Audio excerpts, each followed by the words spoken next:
실제로 베이커리 카페 하는지를 들여다보겠다는 겁니다. 자세하게 출퇴근한 것도 보려고 할 거고요. 이 사업에 대한 이해도가 어떤지, 실제로 경영했는지를 따져서 실질 사업이 아니면 공제 안 해주겠죠.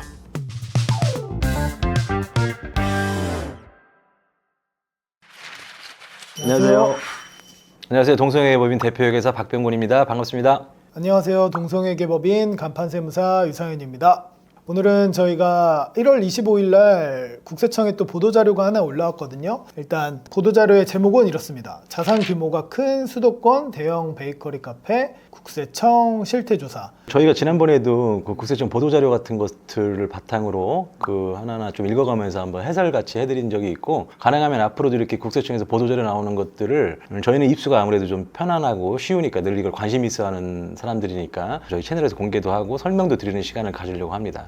우선 개요를 아실 게 가업상속공제라고, 또 여기 보시면 나오죠? 제가 옛날에 막 실판에 써가면서 설명했죠? 그 가업상속공제가 엄청 적용만 가능하면 엄청 파워풀하지 않습니까? 무려 600억입니다. 600억. 10년 넘어가면 300억. 물론 뭐 10년만 넘어도 다 해주는 건 아니죠. 가업상속공제는 돌아가신 분 피상속인 요건이 있고, 받을 사람 상속인 요건이 있고, 가업 요건이 있고, 사업 요건이 있고 막 그렇습니다. 그런 요건들을 설명을 제가 드렸었는데, 이렇게 엄청난 금액의 공제를 해주다 보니까 가업상속공제 요건을 억지로 꿰맞춰가지고 원래 하지도 않을 베이커리 카페 같은 제조업, 과자 제조업이 가업상속공제 적용 요건 대상 업종이 되다 보니까 그렇게 이제 편법으로 돌아가는 사태들을 실태조사한다, 이런 보도자료거든요. 이렇게 한번 읽어가면서 설명드려보도록 하겠습니다. 일단 추진 배경을 말씀드리면, 최근 서울 근교 등 대형 부지에 문을 여는 베이커리 카페가 증가하고 있는 가운데 이 중 일부는 고액자산가의 가업상속 공제를 위한 편법 수단이 아닌지에 대한 의혹이 언론 등에서 제기되고 있습니다. 우리 왜 그 외곽 지역으로 나가서 엄청나게 큰 대형 카페 가서 많죠. 창고형 카페. 거기서 커피 한 잔 마시고 여기 해서 남을까? 이런 생각도 해보기도 하고, 제가 좀 빵 쪼가리 좀 팔고, 빵 쪼가리? 어떤 작은 빵을 팔고 커피 파는데 이거에서 이게 남겠나 싶은 느낌인데, 그들의 숭례는 그 제과점업을 해서 그걸 영업이익을 내겠다는 취지가 아니고, 그런 제과점이 있는 그 부지 있지 않습니까? 그게 상속 재산이다 보니까 이거를 좀 가업상속공제 받아서 세금 1% 안 내고 애들을 물려줄까, 그런 속내가 있었다는 것이죠. 그러다 보니까 이제 국세청에서 우리가 다 조사해 볼 거야, 니네, 이렇게 이제 이런 보도 자료가 나온 것입니다. 근데 회계사님, 저는 궁금한 게 대형 베이커리 카페가 엄청 많잖아요. 네. 근데 그 많은 카페들을 다 조사를 하는 건가요? 여기 이제 추진 내용에 나와 있어요. 이번 실태조사는 세금 추징을 위한 세무조사가 아니고, 일단 세무조사는 아니라고 합니다. 이제 가업상속공제의 제도를 악용한 것에 대해서 선제적으로 시행하는 현황 파악이라고 하고 있고, 결국 전수조사 형태가 아니고 최근에 개업해가지고 서울 경기도권에 소재한 베이커리 카페 중에 부동산 비중, 매출액 등을 감안하여 일부만 실태조사를 한다라고 나와 있습니다. 그러니까 전수조사는 아닌 것이죠. 샘플링 한다는 얘기예요. 그러니까 자산 사이즈, 땅이 몇 평짜리인가, 그리고 뭐 매출 얼마나 하는가, 이런 것 중에 골라서 의심 가는 거 있잖아요. 그러니까 의심 갈 것 같은 애들을 고르겠죠. 그러면 세무조사는 아니네 라고 생각해서 되게 쉽게 세무조사 아니니까 그렇게 겁낼 건 없다라고 생각할 수 있는데, 추진 내용 밑에 또 향후 계획이 있거든요. 향후 계획에 보면 우리가 전수조사는 할 것도 아니고 실태조사지만 맨 마지막에 이렇게 써 있어요. 아울러 현황 파악 중 창업자금 증여, 자금 출처 부족 등 탈세 혐의가 확인되는 경우에는 별도 계획에 따라 엄정하게 세무조사를 실시할 예정입니다. 그러니까 이 실태조사 끝나고 어떠한 포착점이 있으면 세무조사를 하겠다라는 내용이거든요. 국세청이 그냥 서비스로 실태만 조사하고 대충 그렇구나 할 곳이 아니에요. 그거에서 이제 추징할 게 있으면 조사하고 추징하죠, 당연히. 첫 번째 사례 제목만 제가 말씀드리면 제 대표님이 이제 좀 설명을 해주실 것 같습니다. 첫 번째는 사례 1, 사실상 커피 전문점인지 베이커리 카페인지를 확인하겠다, 이러한 내용입니다. 그 가업 상속 공제가 여러 가지 요건을 충족해 해주는 거거든요. 그 가업 요건이 있어요. 그러니까 업종 요건이 있다, 이 말입니다. 가업이라고 해서 무조건 다 해주는 거 아니고, 뭐 소비성 서비스업, 술집 이런 거 안 해준단 말이에요. 부동산 임대업 이런 거 안 해줍니다. 근데 그 중에 그림 보시면 그 사업자 등록을 음식점업, 제과점업 이렇게 등록을 했습니다. 제과점업은 가업상속공제 대상 업종입니다. 그런데 커피 전문점, 커피숍은 아니에요. 그러면 커피 전문점하고 제과점업하고 어떻게 다른 겁니까? 제과점업에서는 빵을 위주로 팔고 커피도 곁들여 파는 거고, 커피 전문점은 커피 위주로 팔겠죠. 이런 데를 실태를 조사해 보니까 신고 자료를 확인해 봤답니다. 신고 자료를 확인해 보니까 제과 관련된 거는 빵 조금만 매입이 있고, 한 달에 매입을 1억 한다 칩시다. 제과점 관련해서는 500만 원 매입이 있고 다 커피 원두 이거 매입이 9,500만 원이더라. 이런 경우면 이 업종을 제과점 업으로 등록했어도 커피 전문적으로 보면 가업상속 공제 안 되겠죠. 이런 식으로 파악했다 이런 취지예요. 그러니까 이렇게 무늬만 바르듯이 가업상속 공제 대상 업종에 내가 제과점 업으로 등록만 하면 되겠지. 그리고 빵 조금 발라서 팔면 되겠지. 얍삽한 생각 걸린다 이런 얘기입니다.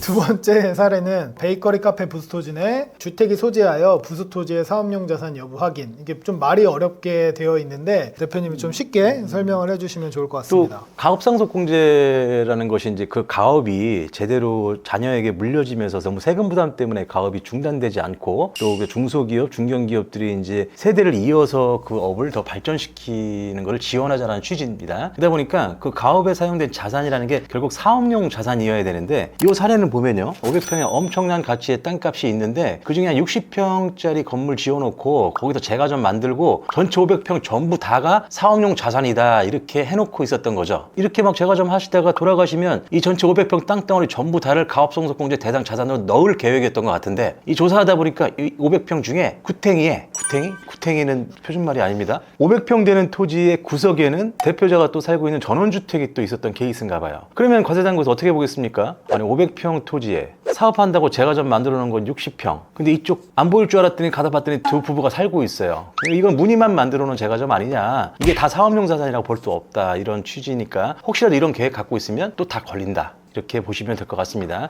물론 이런 실태조사는 아직 돌아가시지 않았으면 가업상속공제 받기 전이겠죠. 근데 받을 계획으로 이런 짓을 하셨다면 앞으로는 계획 수정이 필요한 그런 곳이라고 보셔야 될 것 같습니다.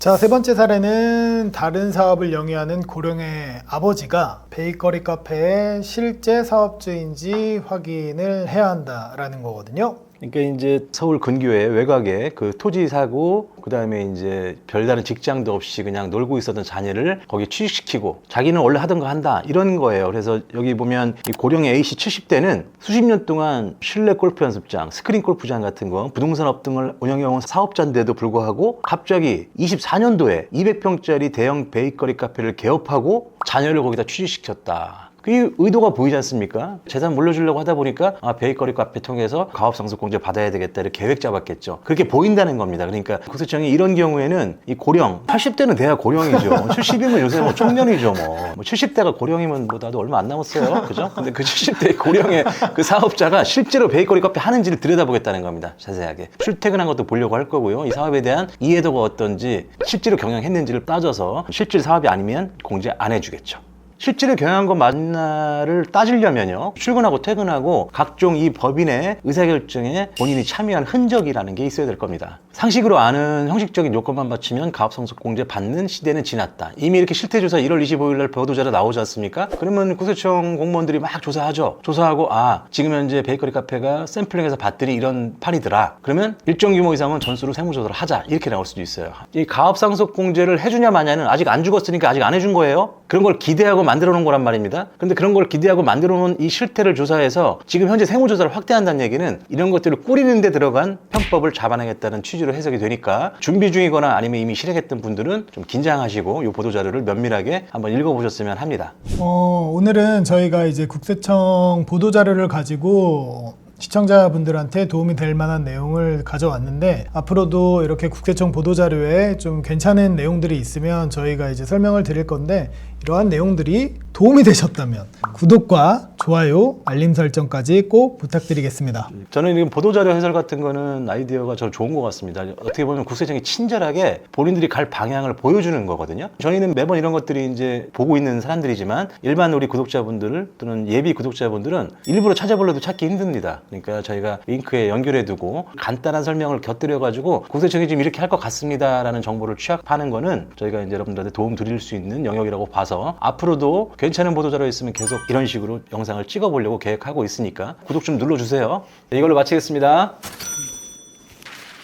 국세청이 그냥 서비스로 실태만 조사하고 대충 그렇구나 할 곳이 아니에요. 그거에서 이제 추징할 게 있으면 조사하고 추징하죠, 당연히.